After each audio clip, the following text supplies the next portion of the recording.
Welcome to another Better Health Together, and today I have with me the Mayor of Albany, Dennis Wellington, and thank you very much for giving up your time. Pleasure, Leanne. And today we're going to just talk to one of the projects that we're doing in Albany, which is the Compassionate Communities project. Now, this came about through funding from the Commonwealth.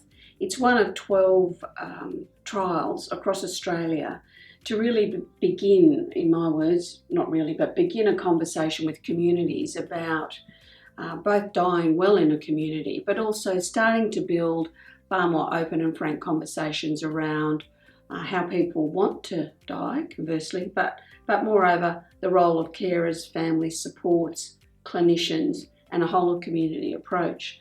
I'd be interested to hear from you what it means to you, to your council, to be involved in the Compassionate Communities project. Well, it's a very important thing for us because our demographic is that we have a much older demographic when it gets to that stage, over 65. But it's going to come to a situation where it's going to happen to all of us at some stage, and it's going to happen to everyone's family as well.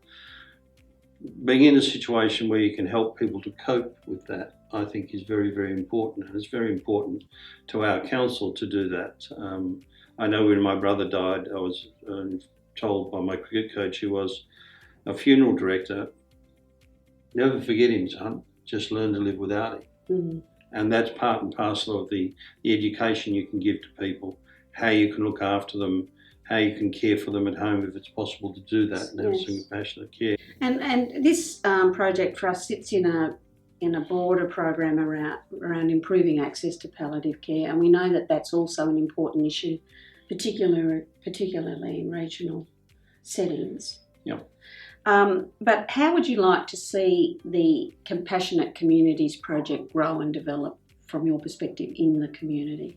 Well, I think I'd like to get to a stage where I know in the metropolitan area up to 72% of the people who die can die at home and getting looked after by various agencies, etc. We're in a town like Albany, we're at 12%, so we're miles and miles apart. So one of the very restrictive things to me, and I've seen it happen on 3 occasions with my family, is someone dying in a hospital room, which is soulless.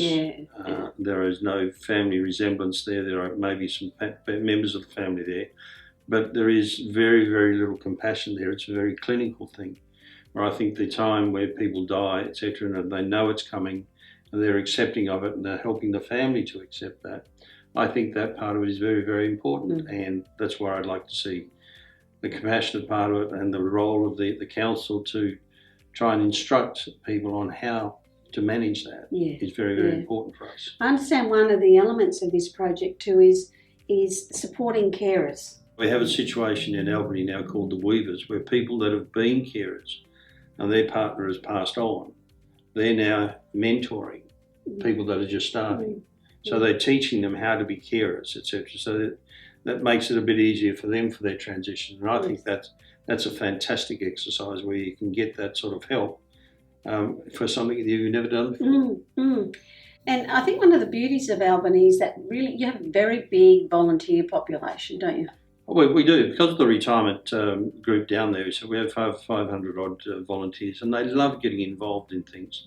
Quite frankly, we could not do the work of the council without our volunteers.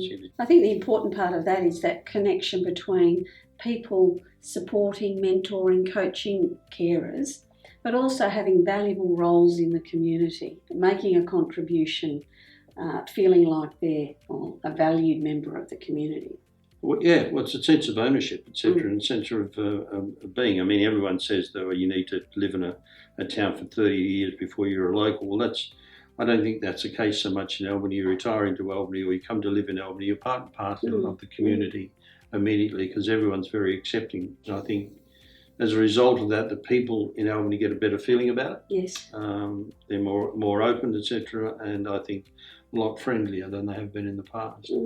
I can only thank you on behalf of the WA Primary Health Alliance for your leadership to undertake these conversations with your community. They're really important.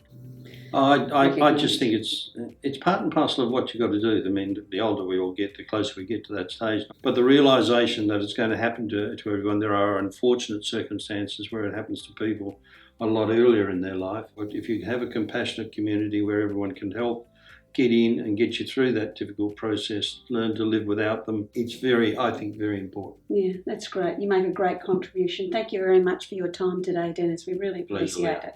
Thank you. Bye for now.